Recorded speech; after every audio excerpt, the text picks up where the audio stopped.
My case, my history is proof in concept that HIV can be cured. Hope is alive and cure is on the horizon.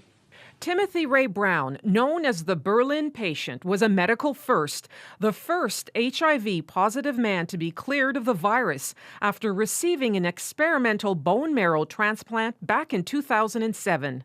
A transplant that was meant to save his life from leukemia and not rid him of HIV.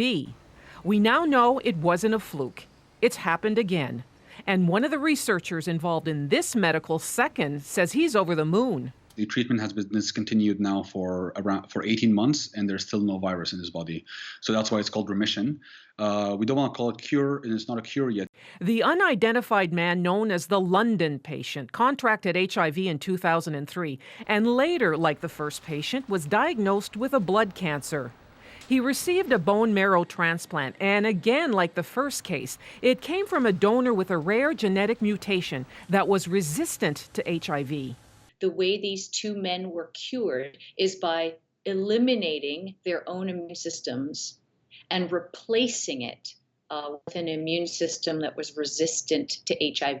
Clearly, this provides hope, I think, to the entire HIV community. So the community of HIV researchers, the community of people living with HIV, the community of people at risk for HIV.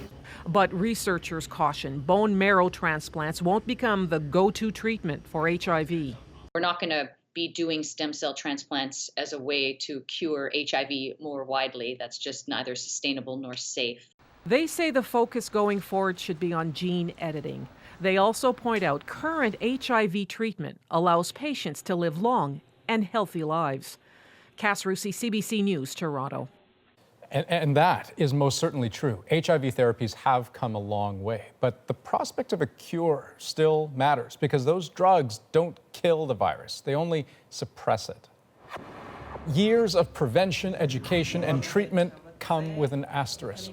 Transmission rates peaked in 1996 and have been dropping ever since, but there are still around 1.8 million new HIV infections annually. And while AIDS-related deaths have been dropping since 2005, it still kills about 1 million people every year.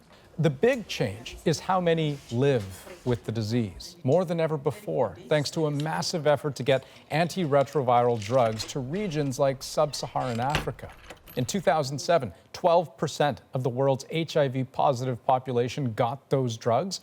Over a decade, that climbed to nearly 60%. The number of people treated now, more than 21 million. But while almost every region has seen infection rates drop, in Eastern Europe and Central Asia, since 2010, infection rates have surged 29%. HIV is elusive, a virus and epidemic evolving, and right now its chief ally may be complacency.